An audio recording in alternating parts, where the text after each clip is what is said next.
Assalamualaikum warahmatullahi wabarakatuh. Saya di sini akan memaparkan terkait mata pelajaran ekonomi kelas 11 tingkat SMA, di mana bab 1 membahas tentang pembangunan ekonomi dan pertumbuhan ekonomi. Nah, terkait pembangunan ekonomi sendiri, di mana pengertiannya adalah suatu proses menaikkan produk domestik bruto suatu negara atau daerah dalam jangka panjang. Nah, kenaikan PDB itu melebihi tingkat pertumbuhan penduduk. Sehingga apabila disimpulkan, pengertian dari pembangunan ekonomi adalah suatu proses menaikkan produk domestik bruto atau PDB melebihi tingkat pertumbuhan penduduk. Nah, untuk tujuan dari pembangunan ekonomi sendiri dapat dilihat dari kondisi di luar non-ekonomi, seperti adanya peningkatan pelayanan kesehatan, peningkatan pendidikan, serta dari sikap masyarakat itu sendiri, maupun adanya perbaikan dari struktur lembaga yang ada di negara itu sendiri. Nah, yang selanjutnya untuk pembangunan ekonomi yakni di mana adanya faktor-faktor yang mempengaruhi pembangunan ekonomi. Yang pertama adalah harta dan kekayaan alam, seperti tanah, luasnya hutan, iklim, cuaca, hasil pertambangan seperti emas dan tembaga. Dan selanjutnya terkait faktor yang mempengaruhi pembangunan ekonomi, yang kedua adalah kuantitas dan kualitas penduduk dan tenaga kerja, di mana jumlah penduduk akan mempengaruhi jumlah angkatan kerja, yang mana angkatan kerja di sini akan dimanfaatkan sebagai kegiatan produksi. Nah, untuk itu dalam upayanya sendiri terhadap kualitas tenaga kerja dapat dilakukan melalui pendidikan, pelatihan, dan sebagainya.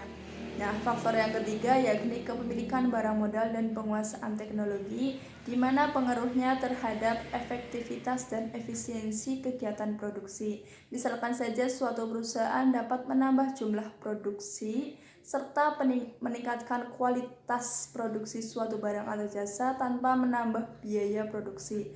Yang selanjutnya faktor terakhir terkait pembangunan ekonomi yakni sistem sosial dan sikap masyarakat, di mana adat istiadat suatu masyarakat juga akan mempengaruhi kegiatan pembangunan ekonomi atau kegiatan produksi, yang mana seperti sikap malas, sikap tidak pantang menyerah, dan sebagainya. Yang selanjutnya terkait pembangunan ekonomi yakni adanya masalah-masalah pembangunan ekonomi di negara berkembang. Yang pertama, ketergantungan suatu negara pada sektor pertanian atau disebut perekonomian monokultur.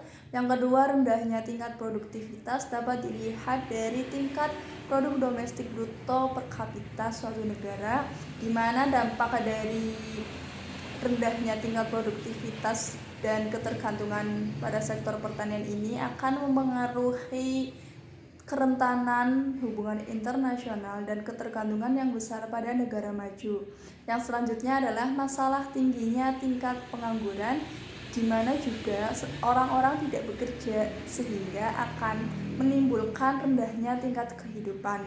Dan untuk masalah terakhir terkait pembangunan ekonomi di negara berkembang yakni adanya pertambahan penduduk yang semakin tinggi. Nah, setelah tadi kita membahas tentang pembangunan ekonomi, di sini juga akan membahas terkait pertumbuhan ekonomi. Nah, untuk pengertian sendiri, pertumbuhan ekonomi adalah suatu keadaan di mana adanya peningkatan produk domestik bruto suatu daerah atau negara. Nah, pertumbuhan ekonomi dapat dikatakan meningkat apabila tingkat PDB suatu daerah atau negara lebih besar dari tingkat PDB tahun sebelumnya. Nah, untuk tingkat pertumbuhan ekonomi, kita juga dapat mengukur atau menghitung sesuai rumus, di mana seperti di samping adanya pertumbuhan ekonomi sama dengan produk domestik bruto tahun sekarang dikurangi produk domestik bruto tahun sebelumnya dibagi produk domestik bruto tahun sebelumnya dikali 100%, yang nantinya hasilnya persentase. Misalkan saja kita akan menghitung pertumbuhan ekonomi tahun 2012. Apabila kita ketahui PDB tahun 2012 sebesar 1.450 triliun. Kemudian kita ketahui juga PDB tahun sebelumnya di tahun 2011 sebesar 1.250 triliun.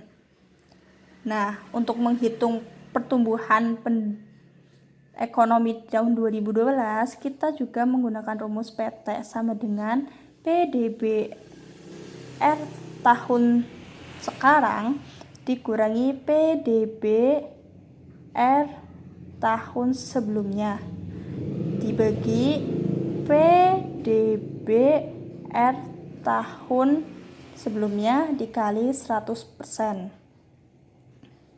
Nah, dalam PDBR tahun yang dihitung yakni sebesar 1.450 triliun dikurangi PDBRT tahun sebelumnya yakni tahun 2011 sebesar 1.250 triliun dibagi PDBRT tahun sebelumnya yakni 1.250 triliun dikali 100%.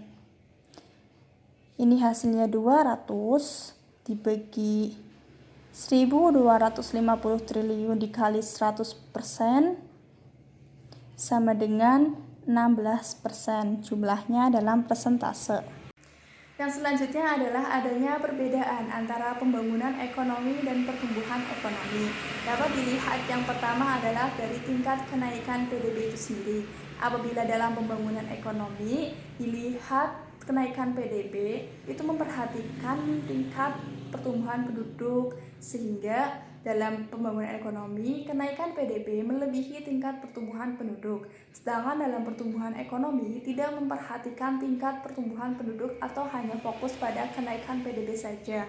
Dan perbedaan yang kedua dilihat dari kondisi yang ada setelah adanya pembangunan ekonomi maupun pertumbuhan ekonomi, di mana dalam pembangunan ekonomi tidak hanya melihat dari secara fisik atau bangunan atau dilihat dari secara nyata, tetapi juga dapat dilihat dari adanya perbaikan sistem sosial, sikap masyarakat itu sendiri maupun dari struktur kelembagaan suatu masyarakatan.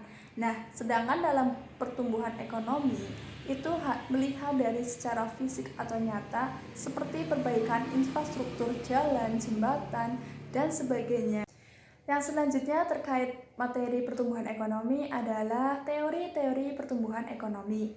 Nah, yang pertama adanya teori pertumbuhan ekonomi klasik yang dicetuskan oleh Adam Smith dan David Ricardo, di mana mereka menyebutkan ada 4 faktor yang mempengaruhi pertumbuhan ekonomi, yakni jumlah penduduk, persediaan barang modal, luas tanah dan kekayaan alam, penerapan teknologi dalam suatu kegiatan produksi. Dan teori yang kedua adalah teori pertumbuhan ekonomi Schumpeter, di mana teori ini menyebutkan pentingnya peran kewirausahaan atau wirausaha dalam pertumbuhan ekonomi.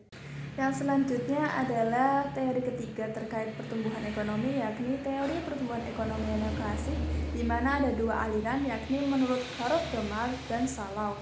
Nah, apabila dalam Solow sendiri mengatakan bahwa pertumbuhan ekonomi bergantung pada perkembangan faktor produksi. Yang selanjutnya terkait teori pertumbuhan ekonomi yang terakhir, yakni menurut Rostow, di mana Rostow menyebutkan ada 4 tahap terkait proses pertumbuhan ekonomi suatu negara. Yang pertama adalah perekonomian tradisional, yang kedua perekonomian transisi, yang ketiga perekonomian atas landas, yang keempat perekonomian menuju kedewasaan, yang kelima perekonomian dengan tingkat konsumsi yang tinggi, di mana masing-masing tahap tersebut memiliki ciri-ciri yang berbeda-beda. Nah, itu tadi terkait bahasan materi tentang pembangunan ekonomi dan pertumbuhan ekonomi. Apabila dari kalian kurang paham ataupun ada yang salah dalam menjelaskan, Ibu mohon maaf, dan kalian juga bisa mencari bacaan dari referensi lain dan memahaminya sendiri. Wabillahi taufiq wal hidayah, kurang lebihnya mohon maaf. Wassalamualaikum warahmatullahi wabarakatuh.